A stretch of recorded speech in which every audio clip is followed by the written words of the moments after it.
Hola amigos y amigas de YouTube, bienvenidos a este maravilloso canal. El día de hoy les voy a hablar, como siempre, de algo que me apasiona y que me gusta muchísimo, y es de una breve historia de la vida de Fyodor Dostoyevsky y su obra Crimen y Castigo. ¡Comenzamos! ¿Por qué leer a Fyodor Dostoyevsky o por qué lo empecé a leer? Pues resulta que yo soy súper fan de Woody Allen y de sus películas, y hace unos años estrenó una película que se llama Match Point, La Provocación, y me enteré, o bueno, ahí dice él que esta película es basada en Crimen y Castigo de Dostoyevsky. La película la he visto un montón de veces, es con Scarlett Johansson, Jonathan Rhys y bueno, no me acuerdo de los nombres de los otros actores, pero es excelente y se las recomiendo, me encanta.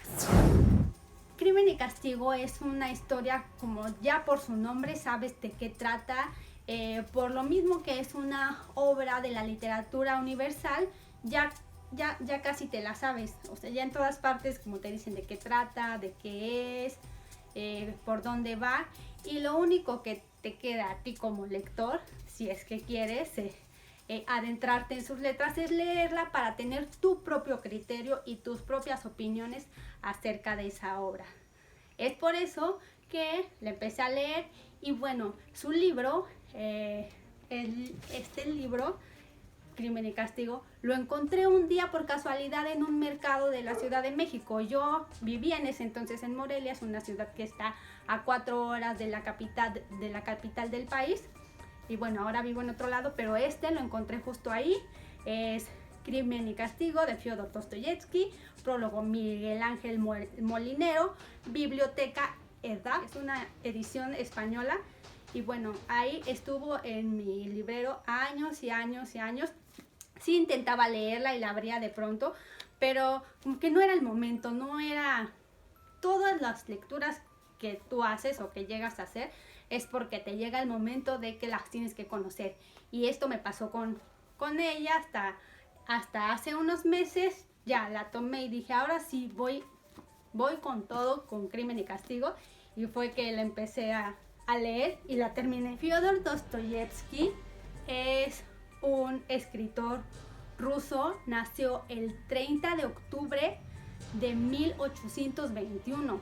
Él era hijo de un terrateniente, nació en una familia aristócrata, no tanto como la familia de Tolstoy o de Pushkin o de Lermontov, que sí eran conocidos o familiares de la realeza. Él no eran tanto, pero sí era aristócrata, lo que le permitió estudiar y que lo llevaran a buenas escuelas con buenos tutores.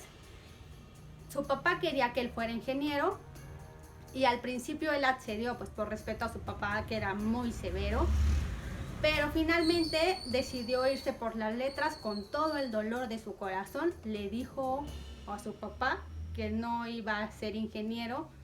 Entonces se fue y hizo su primera obra, que es Mi gente pobre. A ver, su primera obra, que todavía no la he leído, pero que la voy a leer en algún momento. Pobres Gentes fue su primera novela, y era una obra donde reflejaba el trabajo de pues sí, en ese entonces todavía esclavos, de los siervos con los amos, y toda esa, pues sí, ese abuso que se cometía con ellos. Entonces, un reconocido crítico de la época la leyó, llegó a sus manos, y entonces vio el nombre del autor, lo buscó y le dijo: muchacho, gracias, has escrito la primera obra socialista de Rusia. Dostoyevsky empezó a tener fama, apenas tenía 24 añitos y ya había escrito esta fabulosa obra.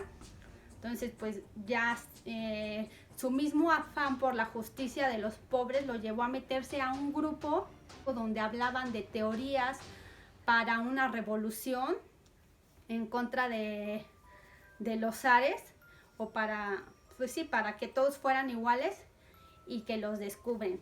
Entonces un día ya llegaron a su departamento, lo detuvieron. Tras 8 meses de prisión, los condenaron a muerte. Y ya cuando estaban así, cuando ya le tocaba a él pasar, dice que él sintió una sensación que no puede describir qué era eso que sintió, pero que se sintió conectado con Dios. Entonces, y justo en ese momento, cuando ya le iba a tocar a él, llega un secretario del zar y les otorga el perdón, pero con la consigna de que van a irse 4, 5 o 6 años a trabajos forzados a Siberia. Ahí en Siberia es donde él tiene todo este contacto con asesinos, con delincuentes, con gente muy, muy poderosa, en el sentido de que han cometido unos crímenes realmente atroces. Y también, igual que si lo recuerdan en el otro video, en el de Oscar Wilde, él se redimió y se acercó a Dios por medio de la Biblia cuando estaba en la cárcel. Pues Dostoyevsky también se acerca a Dios en esos momentos, y pues llega a la conclusión de que el dolor y el sufrimiento son parte para que tú te conectes con esos seres divinos. Entonces ya pasa, ahí encuentra esposa, pero tenía tuberculosis, se casa con ella. Después de finalmente 10 años regresa o se van a San Petersburgo, y ahí ya empieza a querer escribir nuevamente, aunque habían pasado 10 años, 10 largos años. No le costó trabajo porque él ya estaba enfermo de epilepsia, le daban unos ataques epilépticos terribles, perdía el control de su cuerpo, lo describe como que es que su cuerpo no le respondía, se iba, su mente estaba por un lado, su cuerpo por otro, y eran crisis terribles que lo dejaban en la cama hasta por 2, 3, 4, 5 días, depende. Pero con todo eso empezó a escribir, y empezó a escribir pues las mejores obras ya de su carrera, que estaban relacionadas con su exilio, con su prisión en la Siberia. Y de la que te voy a hablar aquí, pues es de Crimen y Castigo, que se escribió en 1867 aproximadamente. Y en esta obra maestra de Dostoyevsky, es la historia de Rodion Raskolnikov, que es un joven estudiante, pero por motivos económicos tiene que dejar la escuela. Deja la escuela, su mamá no lo puede apoyar tampoco. Llega un momento en que de plano no tiene dinero, no tiene para pagar la renta. Se le empieza a venir el mundo abajo porque por el dinero y la desesperación.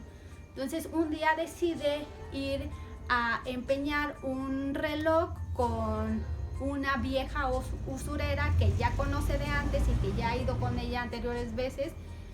Y entonces ahí se empieza a maquilar que esta vieja usurera tiene mucho dinero y que no es muy buena persona y que estaría bien que no existiera. Así lo plantea, y un día ya lo tenía planeado todo.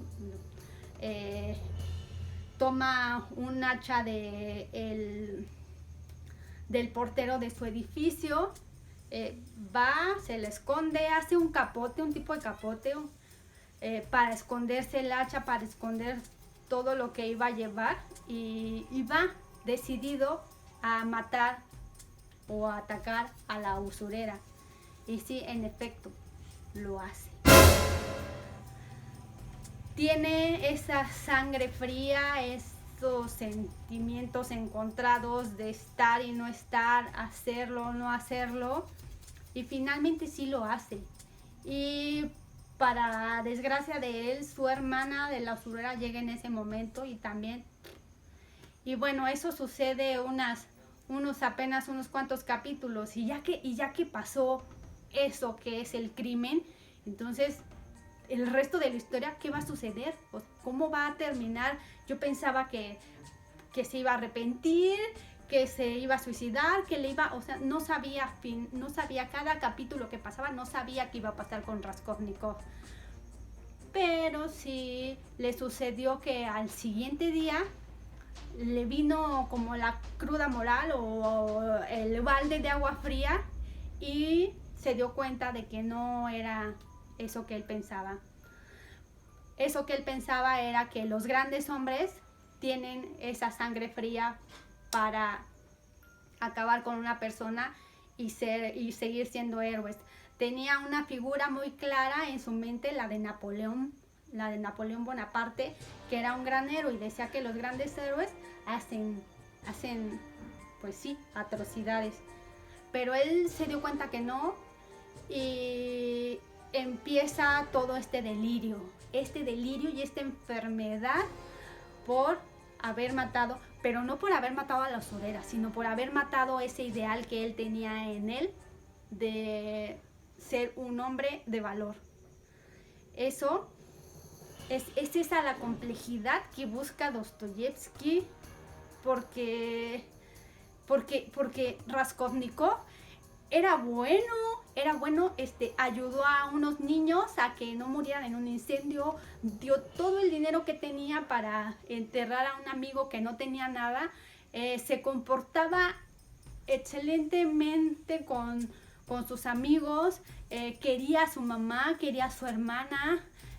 La figura de Sonia, que es un personaje muy importante, que es el contraste de esos valores, este hombre que asesina a alguien a sangre fría y esta mujer que se prostituye, pero que también es buena porque tiene sentimientos, porque acepta su vida, porque ama a los que la rodean, porque no le guarda rencor a nadie. Entonces ahí se hace una contraposición así con Raskolnikov, ¿cómo puede ser ella así?